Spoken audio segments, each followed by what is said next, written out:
మనమందరం గర్వపడే విధంగా అంతరిక్ష రంగంలో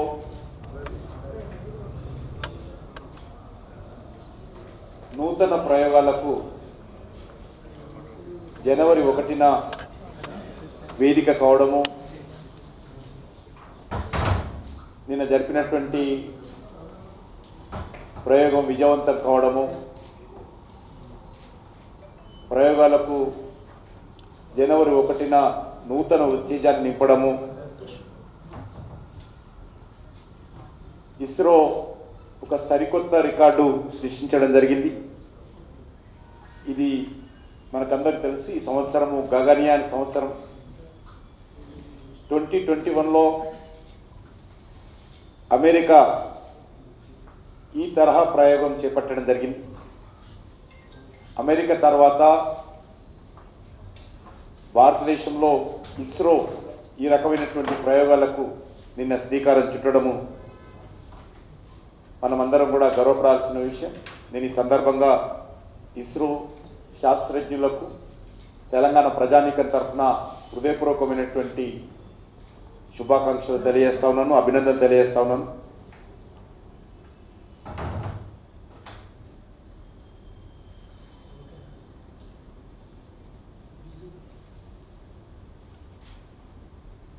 కాంగ్రెస్ పార్టీ ప్రతిపక్షంలో ఉన్నప్పుడు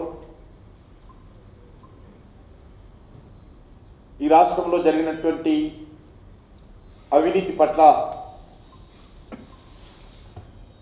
అనేక సార్లు మాట్లాడడం జరిగింది. గత శాసనసభ ఎన్నికల్లో కాంగ్రెస్ పార్టీ అధికారంలోకి వస్తే బీఆర్ఎస్ హయాంలో, కేసీఆర్ హయాంలో చేపట్టినటువంటి అనేక అవినీతి కుంభకోణాల మీద, ప్రాజెక్టుల మీద దర్యాప్తు జరుపుతామని చెప్పి ప్రచారం చేయడం జరిగింది. మరి మనకు తెలంగాణ ప్రజలను ఈరోజు పట్టి పీడిస్తున్నటువంటి ప్రధానమైనటువంటి అంశము కాళేశ్వరం ప్రాజెక్టు. కాళేశ్వరము ప్రపంచంలోనే భారీ ఎత్తిపోతల ప్రాజెక్టు. ఇది ఇంజనీరింగ్ మార్వెల్. కేసీఆర్ అపర భగీరథుడు. కేసీఆర్ కాళేశ్వరం ప్రాజెక్టుకు చీఫ్ ఇంజనీరు. వాటర్ లిఫ్ట్ కోసం ఉపయోగించినటువంటి విద్యుత్ పంప్ సెట్లు, బాహుబలి మోటార్లు,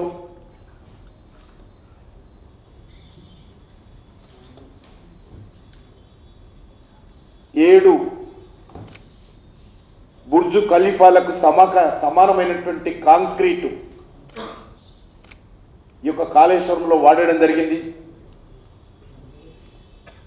15 ఈఫిల్ టవర్ల నిర్మాణానికి సాధ్యపడినటువంటి ఉక్కు కాళేశ్వరం ఇరిగేషన్ ప్రాజెక్టులో ఉపయోగించడం జరిగింది. డిస్కవరీ ఛానల్లో కోట్లాది రూపాయలు ఖర్చు పెట్టి కేసీఆర్ చీఫ్ ఇంజనీర్గా కట్టినటువంటి ప్రాజెక్టు గురించి పొగుడుతూ డాక్యుమెంటరీల ప్రదర్శన, గిన్నీస్ రికార్డులు,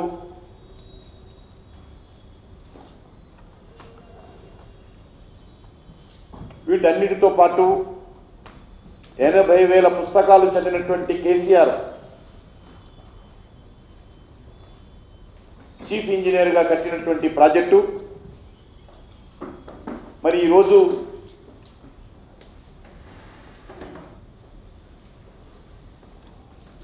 కాళేశ్వరం ప్రాజెక్టు భవిష్యత్ ఏంటి, తెలంగాణ ప్రజల భవిష్యత్ ఏంటి, కాళేశ్వరం కోసం కట్టినటువంటి 1,00,000 కోట్లు ఏమైనట్టు,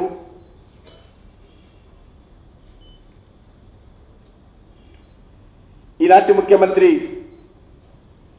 ఎన్నికలకు ముందు ఏం మాట్లాడాడు,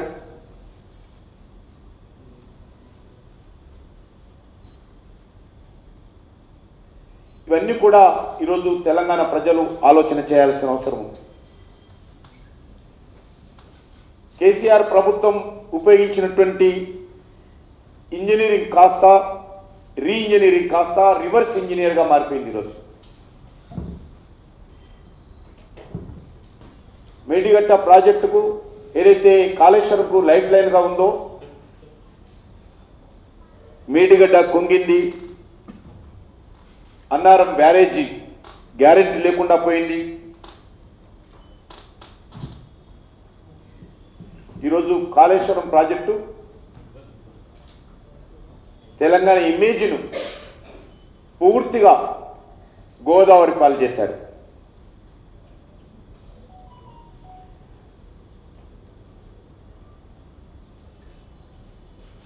దీనిపైన మనకందరికీ తెలుసు, ఈ ప్రాజెక్టు పిల్లర్లు కుంగినటువంటి ఘటన 21 అక్టోబర్ 2023 సాయంకాలం గుర్తించడం జరిగింది.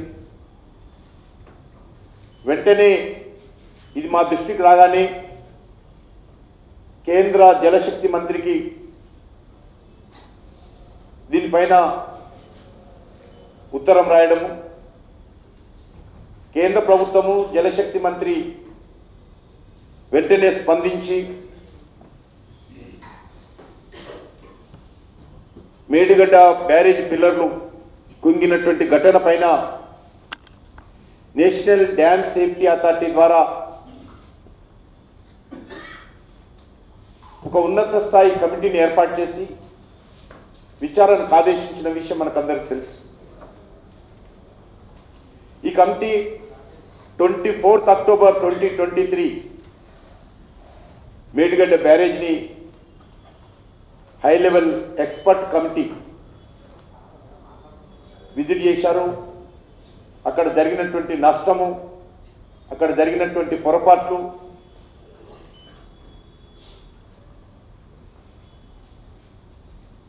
వాళ్ళు సందర్శించడం జరిగింది.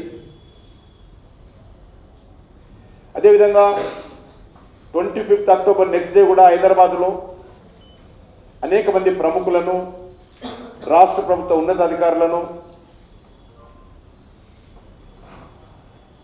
కలిసి ఒక అవగాహనకు వచ్చిన తర్వాత మరింత విశ్లేషణ చేయాల్సిన అవసరం ఉంది. దీనిపైన ఒక 20 అంశాలపైన నేషనల్ డ్యామ్ సేఫ్టీ అథారిటీ మరిన్ని వివరాలు కావాలని రాష్ట్ర ప్రభుత్వాన్ని లిఖితపూర్వకంగా అడగడం జరిగింది. కానీ దురదృష్టం ఏంటంటే ఈ రోజు వరకు కూడా రాష్ట్ర ప్రభుత్వం నుంచి నేషనల్ డ్యామ్ సేఫ్టీ అథారిటీ అడిగినటువంటి 20 అంశాలపైన ఏ రకమైనటువంటి వివరాలు అందచేయలేదు.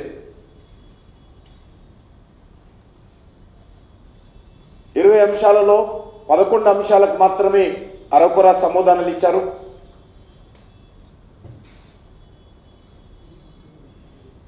చాలా స్పష్టంగా నేషనల్ డ్యామ్ సేఫ్టీ అథారిటీ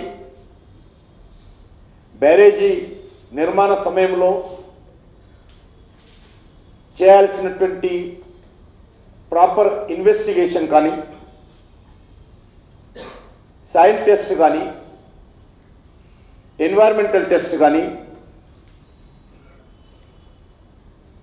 చేయలేదనే విషయము national dam safety authority committee వెల్లడించడం జరిగింది.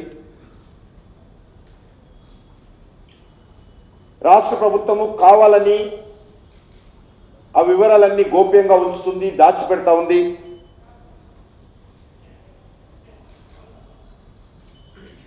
తమ అసమర్థత, అక్రమాలను కప్పిపుచ్చుకునేటువంటి ప్రయత్నం చేస్తూ ఉంది అనే విషయము ఆ రోజు అందరం కూడా పదే పదే రాష్ట్ర ప్రభుత్వాన్ని చెప్పడం జరిగింది. నేషనల్ డ్యామ్ సేఫ్టీ అథారిటీ ఒక అడుగు ముందుకు వేసి మీరు సరైనటువంటి వివరాలు ఇవ్వకపోతే ప్రాపర్ గైడెన్స్ మేము ఇవ్వలేకపోతాము. కాబట్టి ప్రాజెక్టుకు సంబంధించినటువంటి ఫ్యూచర్ ప్రొటెక్షన్ కోసము, ప్రాపర్ గైడెన్స్ ఇవ్వడం కోసము మేము అడిగినటువంటి వివరాలు ఇవ్వాలని చెప్పి పదే పదే అథారిటీ అడిగింది. మేమందరం కూడా చెప్పడం జరిగింది.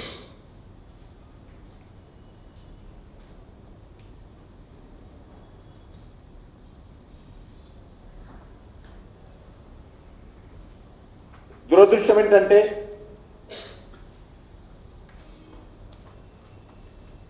మూడు 4 సంవత్సరాల లోపలనే కట్టినటువంటి ప్రాజెక్టు ఈరోజు నిరుపయోగంగా కేసీఆర్ ప్రభుత్వం యొక్క అవినీతికి అద్దం పట్టే విధంగా ఈరోజు మన కళ్ళ ముందు ప్రాజెక్టు వెరవెలపోవడం ఏదైతున్నదో, తెలంగాణ ప్రజల యొక్క కష్టార్జితం గోదావరి పాలు కావడము, అవినీతి పాలు కావడం ఏదైతున్నదో ఇది చాలా తీవ్రమైనటువంటి అంశంగా ఈరోజు తెలంగాణ ప్రజలు భావిస్తూ ఉన్నారు.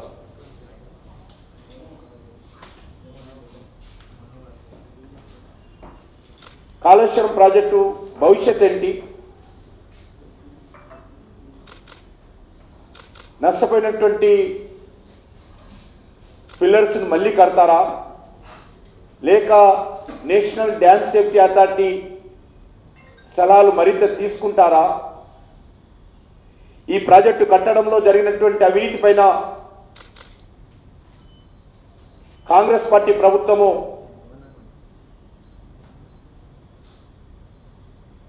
ఎందుకు ఊచలు లెక్క పెడతా ఉంది? పదే పదే ప్రతిపక్షంలో ఉన్నప్పుడు ముఖ్యమంత్రి గారు కాళేశ్వరం ప్రాజెక్టు పైన మేము మాట్లాడినప్పుడు కేంద్ర ప్రభుత్వం ఏం చేస్తుంది, మోడీ గారు ఏం చేస్తున్నారు, కిషన్ రెడ్డి ఏం చేస్తున్నాడు అని పదే పదే రేవంత్ రెడ్డి గారు మాట్లాడారు. మరి ఈరోజు రాష్ట్ర ప్రభుత్వ వైఖరి ఏంటో చెప్పాల్సినటువంటి అవసరం ఉంది. ఆ రోజు మేము కేసీఆర్ని అడిగినప్పటికీ కూడా ఆయన సిబిఐకి అంగీకరించలేదు. చట్టం చేయడం జరిగింది. సిబిఐ రాష్ట్ర ప్రభుత్వ అనుమతి లేకుండా తెలంగాణకు సంబంధించినటువంటి ప్రభుత్వ ప్రాజెక్టుల మీద దర్యాప్తు చేయకూడదనేటువంటి యాక్టును తెలంగాణ ప్రభుత్వము, కేసీఆర్ ప్రభుత్వం ఆ రోజు ముందుకు తీసుకురావడం జరిగింది.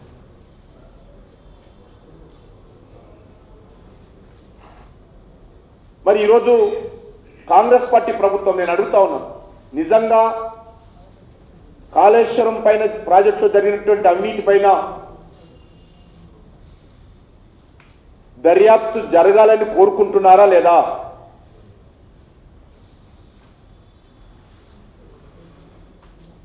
దోషులకు శిక్ష పడాలని కోరుకుంటున్నారా లేదా? లేక కాంగ్రెస్ పార్టీ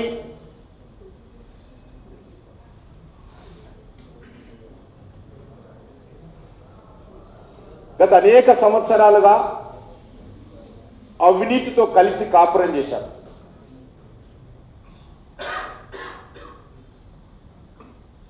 అవినీతికి కాంగ్రెస్ పార్టీకి విడుదలైనటువంటి బంధం ఉంది. స్వాతంత్రం వచ్చినప్పటి నుంచి ఇప్పటి వరకు ఈ రాష్ట్రంలో, ఈ దేశంలో అధికారం ఉన్నప్పుడల్లా కాంగ్రెస్ పార్టీ పెద్ద ఎత్తున ప్రజాధనాన్ని దోపిడీ చేసిన విషయం మనకు తెలుసు. కాబట్టే బీఆర్ఎస్ ప్రభుత్వ హయాంలో జరిగినటువంటి అవినీతి పట్ల కాంగ్రెస్ పార్టీకి సానుభూతి ఉన్నట్టు కనిపిస్తుంది. మీరు చేసినా మేము చేసినా మన ఇద్దరం దోపిడీదారులమే,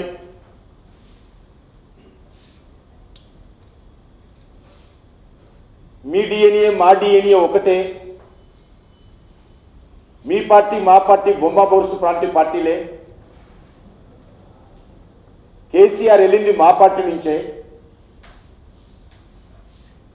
కేసీఆర్ రాజకీయ జీవితం మా పార్టీ ద్వారానే ప్రారంభించారు.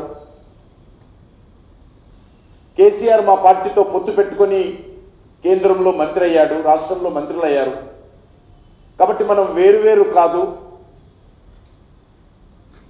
మనమిద్దరము దగ్గరి మిత్రులము అనే విధంగా ఈరోజు Congress party, BRS party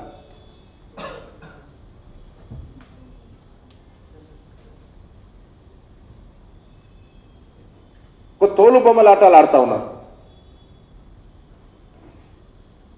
retired జడ్జితో న్యాయ విచారణ మేము చేస్తామని చెప్పారు.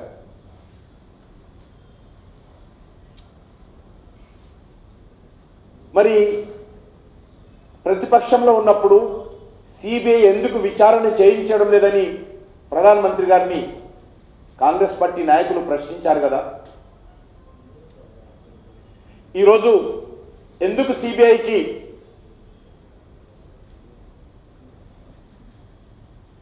దర్యాప్తుకు అంగీకరిస్తూ కేంద్ర ప్రభుత్వానికి ఉత్తరం రాయడం లేదో ముఖ్యమంత్రి గారు చెప్పాల్సినటువంటి అవసరం ఉంది.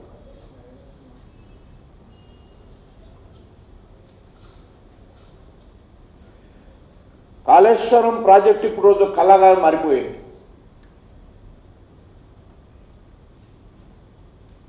మరి మంత్రులు వెళ్ళారు, పవర్ పాయింట్ ప్రజెంటేషన్స్ తీసుకున్నారు. కానీ ప్రాజెక్టు భవిష్యత్తు పట్ల ఇంకా రాష్ట్ర ప్రభుత్వానికి ఏ రకమైనటువంటి అవగాహన ఉన్నట్టు లేదు. ఏం చేయబోతున్నారో తెలియని పరిస్థితి ఉన్నది. అందుకే నేను ఈరోజు మిగతా అంశాల మీద పోకుండా నేను నేరుగా ముఖ్యమంత్రిని ఒకటే ప్రశ్నిస్తున్నాను, మీకు చిత్తశుద్ధి ఉందా లేదా? బీఆర్ఎస్ ప్రభుత్వ హయాంలో జరిగినటువంటి అతిపెద్ద స్కాము ఈ యొక్క కాళేశ్వరం ప్రాజెక్టు. దీనిపైన సిబిఐ దర్యాప్తుకు అంగీకారమా లేదా? కేంద్రానికి ఉత్తరం రాస్తారా లేదా? దోషులను శిక్ష పడాలని కోరుకుంటున్నారా లేదా? లేక మీకు బీఆర్ఎస్ పార్టీకి మజ్లిస్ పార్టీ మధ్యవర్తిత్వం చేసి ఏమైనా అంగీకారం కుదిర్చిందా? ఈరోజు తెలంగాణ ప్రజలు కోరుకుంటున్నారు.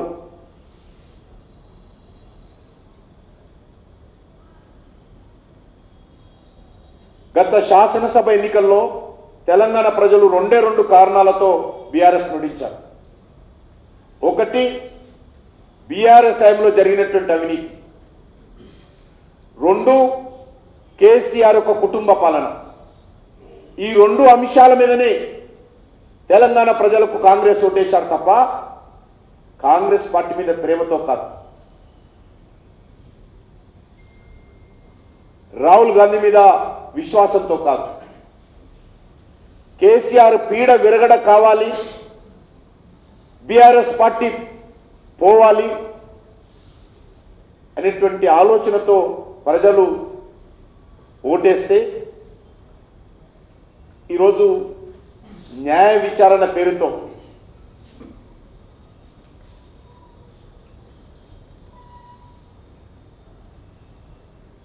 బీఆర్ఎస్ ప్రభుత్వానికి, కేసీఆర్కు మేలు చేసే విధంగా కాంగ్రెస్ పార్టీ ప్రభుత్వం అడుగులు వేస్తుంది. కాంగ్రెస్ పార్టీకి పూర్తి స్థాయి మెజార్టీ లేదు కాబట్టి, కాంగ్రెస్ పార్టీ ప్రభుత్వం తుమ్మితే పడిపోయే ప్రభుత్వం కాబట్టి బీఆర్ఎస్తో ఏదైనా ఒప్పందం కుదుర్చుకున్నారా అని ఈరోజు తెలంగాణ ప్రజలు అనుమానపోతున్నారు.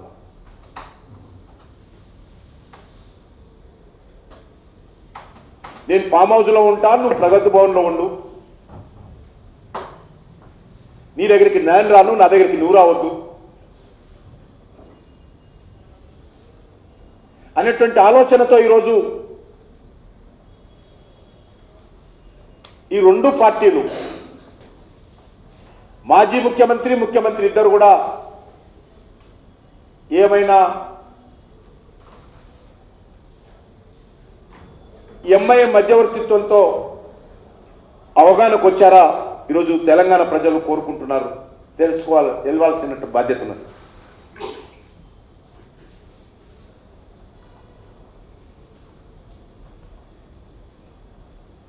రివ్యూలు చేశామని చెప్పారు, మంత్రులు స్వయంగా వెళ్ళారు.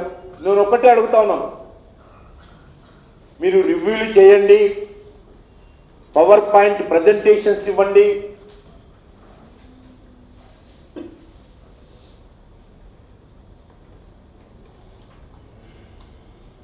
ప్రకటనలు మాత్రం చేయండి, మాకేం అభ్యంతరం లేదు. కానీ సిబిఐ దర్యాప్తుకి ఎందుకు ఆదేశించడం లేదు? మీరు ప్రతిపక్షంలో ఉన్నప్పుడు చెప్పారు కదా, ప్రధానమంత్రి గారిని సవాల్ చేశారు కదా, బీజేపీ బీఆర్ఎస్ ఒకటైనటువంటి తప్పుడు వితండవాదం ఎన్నికల ముందు తెచ్చారు కదా. ఈరోజు నేను సవాల్ చేస్తా ఉన్నాను బీజేపీ స్టేట్ ప్రెసిడెంట్గా, మీరు బీఆర్ఎస్ పార్టీ కాంగ్రెస్ పార్టీ ఒకటి కాదు అని అనుకుంటే, దమ్ముంటే సిబిఐకి దర్యాప్తుకు ఆదేశించాల్సిందిగా నేను సవాల్ చేస్తా ఉన్నాను. ఆదేశించినటువంటి 48 గంటల్లో సిబిఐ దర్యాప్తు ప్రారంభిస్తుందని కూడా నేను హామీ ఇస్తున్నాను. తెలంగాణ ప్రజలను కూడా కోరుతా ఉన్నాను, ఈ రెండు పార్టీల యొక్క నాటకాలు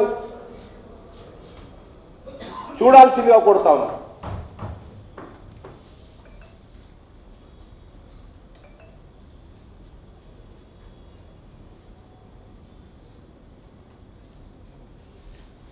ఇల్లు అల్కగానే పండుగ కాదు,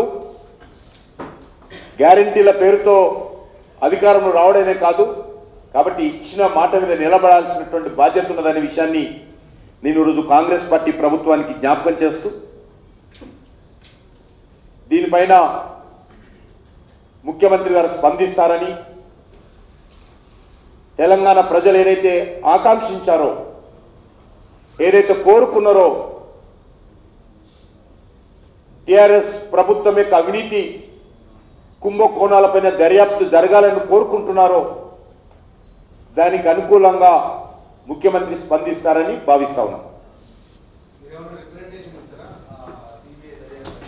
మీ ద్వారానే చెప్తున్నాను, మీ ద్వారానే చెప్తున్నాను. ఆయన కూడా మీడియాలోనే చెప్పాను, నేను కూడా మీడియాలో చర్చిస్తాను. ఇప్పుడు చెప్తున్నాను కదా, ఫస్ట్ టైం చెప్తాను.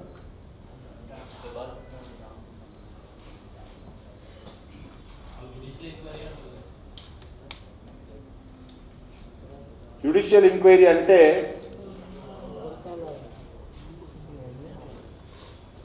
ఎన్నికలకు ముందు ఏమన్నావు, ఇప్పుడు ఏమంటున్నా నేను అడిగే ప్రశ్నిస్తున్నాను. ఎన్నికలకు ముందు సిబిఐ ఎంక్వైరీ అన్నావు, అధికారంలోకి వచ్చిన తర్వాత జ్యుడిషియల్ ఎంక్వైరీ అంటున్నావు. జ్యుడిషియల్ ఎంక్వైరీ చేయొచ్చు సమాంతరం, మరొక దిక్కు సిబిఐ దర్యాప్తు కూడా జరగచ్చు. జ్యుడిషియల్ ఎంక్వైరీకి ఉపయోగపడుతుంది. సిబిఐ దర్యాప్తు జ్యుడిషియల్ ఎంక్వైరీకి మరింతగా ఉపయోగపడుతుంది. వేగవంతంగా దర్యాప్తు జరగడానికి అవకాశం ఉంటుంది. దోషులకు శిక్ష పడే విధంగా వేగవంతంగా జ్యుడిషియల్ ఎంక్వైరీ పూర్తి చేయడానికి అవకాశం ఉంటుంది. కాబట్టి ఇది ఎంత తొందరగా చేస్తే అంత మంచిది.